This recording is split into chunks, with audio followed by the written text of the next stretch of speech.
Greetings. Good morning. Happy Tuesday. Tuesday is the day that is governed by Mars, and Mars is currently at the 18th degree of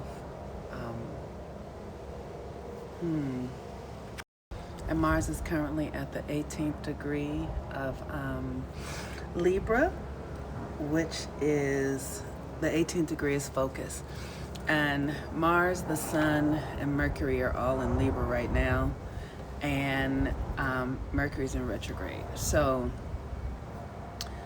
Mars is the aspect that governs our external reality. It also governs the masculine. And so the masculine, there's a big conversation that I feel like is really misunderstood around masculine and feminine, because masculine and feminine energies really don't have anything to do with gender at all. And right now there's this big conversation going on around gender and stuff like that, that's also connected to the conversation that Dave Chappelle was having out in the world. And the thing that I feel like we misunderstand feminine energy. And the masculine is obvious, it's external, we can see it, we've quantified it in all these ways that are really obvious. But the feminine is the majority of everything. Like the masculine is 10%. Like our body, this physical body, is 10% of who we are. The feminine is really who we are, and that is 90%. And feminine energy and masculine energy don't really have anything to do with gender. Then there's biology, right? Biology is a fact. If you are born in a woman's body, you are capable, generally, of giving birth. And no type of surgery, like a man cannot make himself biologically into a woman. Cannot. It's not possible.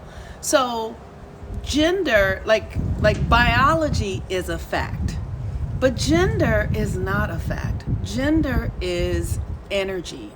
And that's why you find people who are physically one thing, but they feel like they're something else, because the energy inside of them is likely more of whatever the gender they feel related to, right?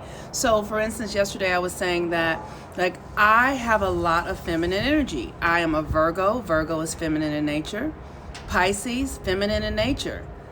Gemini, masculine in nature, but feminine expressed through the moon, right? So when you understand your astrology and your planets and placements, you can understand how energy is running through you.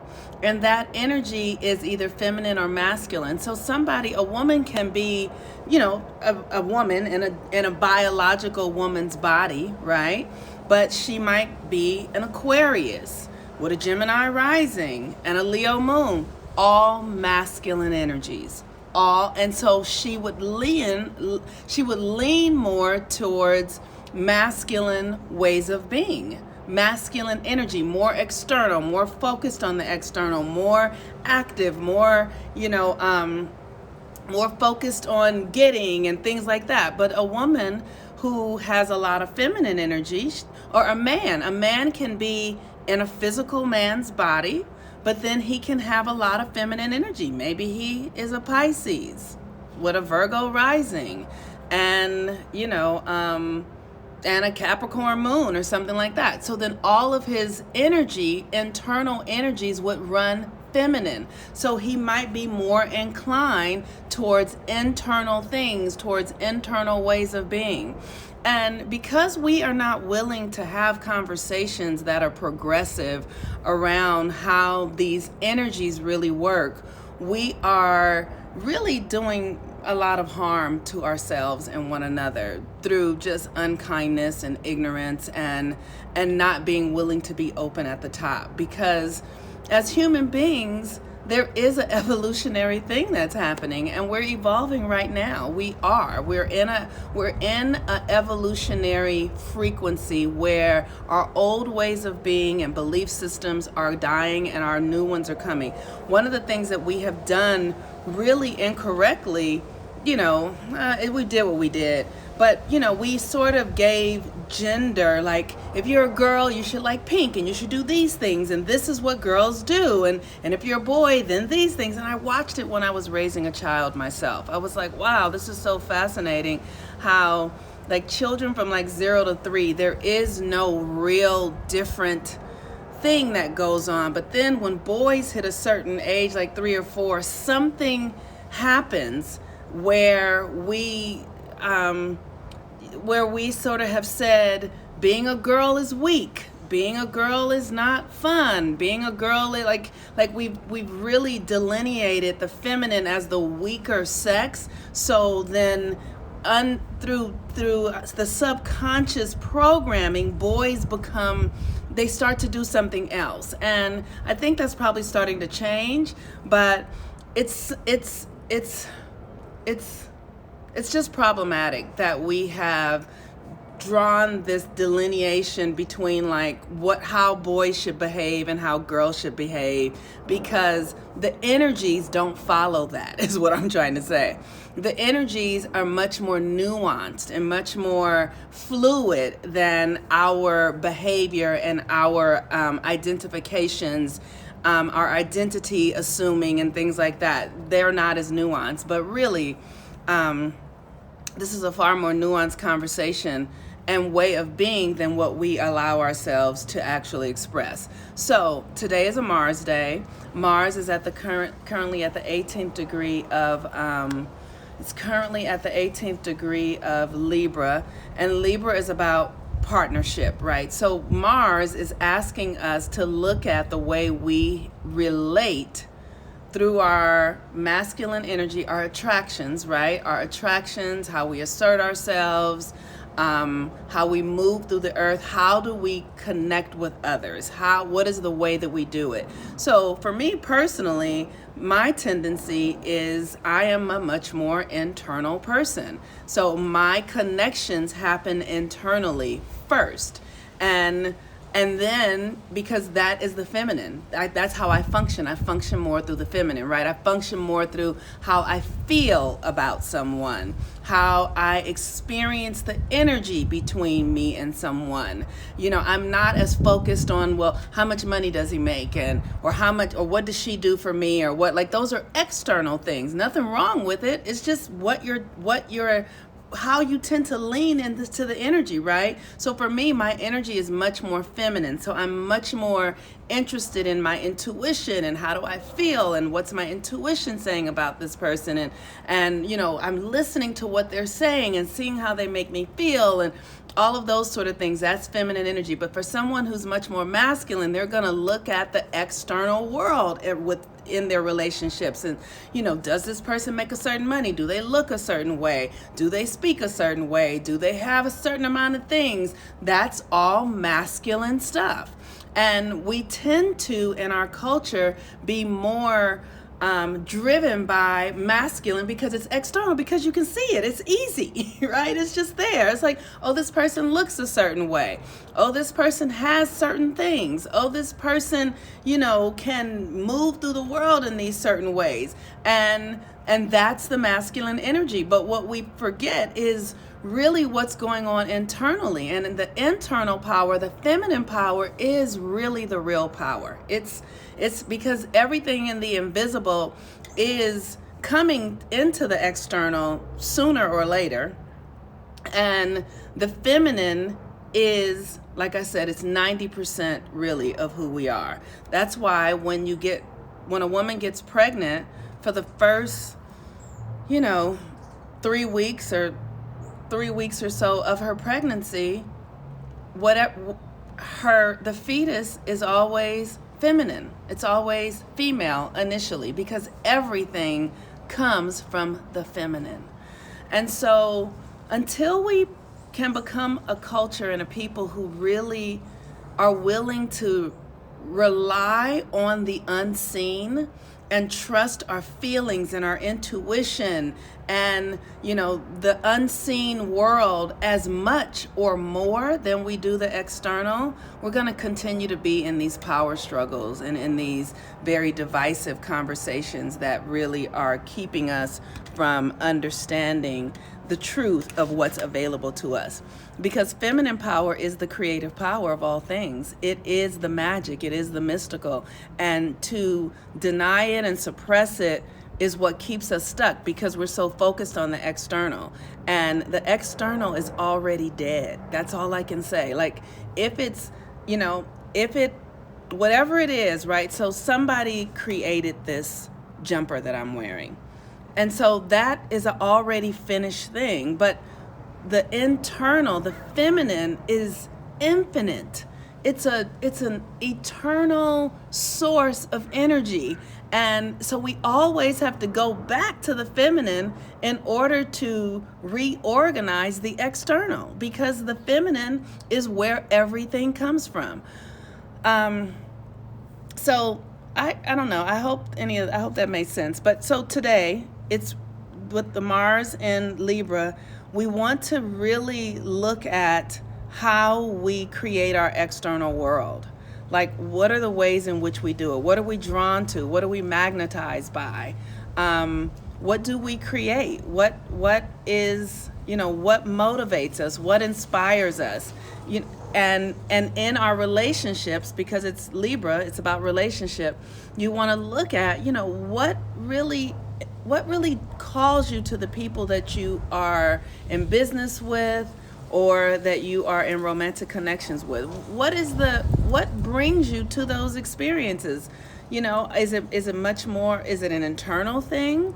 Is it a feminine thing, or is it an external thing? Are you concerned with the outer, what people have externally, without looking at what actually created them to get it? You know what I mean? So it's like, maybe you're attracted to somebody who has a lot of money, but do you understand how they made that money? Maybe they made that money stealing and breaking the law. So then, is that good? Or, are you attracted to somebody who, maybe you're attracted to a woman who has a lot of social, physical beauty, right? But is that a natural thing, or did she do a lot of surgery? Or, what was the internal motivation that created this external thing? That's what we want to be looking at, the full picture. How did people get what they have? What were the circumstances that got people to where they are in the external world? How did they get there? And are you attracted to that? So, all right, y'all. The moon is in Capricorn, and the moon in Capricorn is asking us to look at our structures, right? And this is the conversation I'm having. Capricorn is also a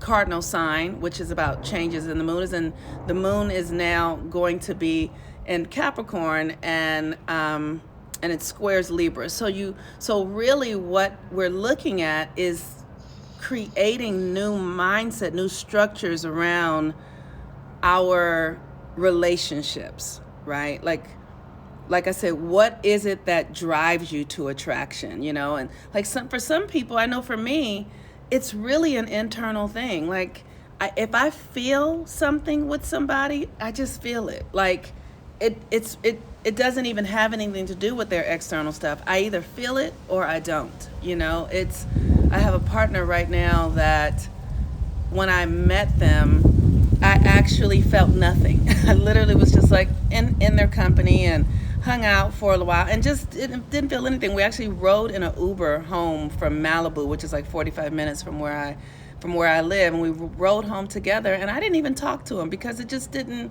feel anything, nothing at all. But then I started spending a little bit of time with them and realized how, listening to them, I realized how smart they were. I was like, wow, this person is really able to process information in a way that's attractive to me. And it made me feel safe because I realized they were really good at processing information. And they were thoughtful about the way they processed information. They weren't just reactive or judgmental. And that was very attractive to me. And so now I have a connection with them because I was attracted to them from some internal space that allowed me to see how they move through the world and how they use information. And that was sexy to me. And so here we are. But I don't care about people's cars and people, like, those things don't mean that much to me. They can help. It helps if a person is hardworking and responsible for themselves, and those kind of things help. But they are not the thing that will initially draw my attraction. So what attracts you to a person is very significant. But you want to pay attention to you, not them. You're like, why am I attracted to this person? What is calling me to this?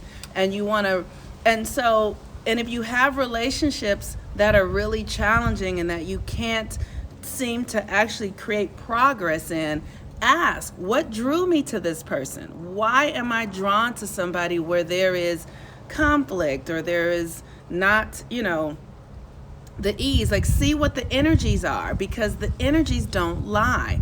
I have a person in my life right now who is, I'm aware that I don't feel good energetically in their space, and they just have a very different idea about something than I do, and it's a big energetic thing. And so it occurs as I don't like them, but it's really just energy. I actually have nothing against the person. There's just a frequency that doesn't align with me, that doesn't feel good. And that's just what it is. Am I going to be their best friend? Probably not, but I'm not. I know that it's just an energy. I know that it's an internal thing that has us in a different way of being. So I just encourage us to really begin to do the work of the feminine, which is see beyond the physical world. See beyond the physical world. Feel what you feel, and then question all of your feelings. Why do I feel this? What's motivating me here? What am I feeling? And take your time. That's the feminine. The feminine takes time. The feminine is mystical. The feminine operates in the unseen, in the darkness. Take your time. Don't rush. There's no hurry. And do your internal work to understand what is actually calling you. And if what's calling you is superficial things like, money or things like that, no judgment in that, but just know that stuff is superficial, because the external is superficial. External things are they change all of the time. So you don't really want to put too much stock in people's external things, really. You want to look at them and give them okay, I see this person has this or does this, cool. But what's it motivated from? What actually gets it there? What was going on in the invisible that created this external thing? And that is how you really have power. Okay, peace and blessings. Have a beautiful day. Happy Tuesday. Bye-bye.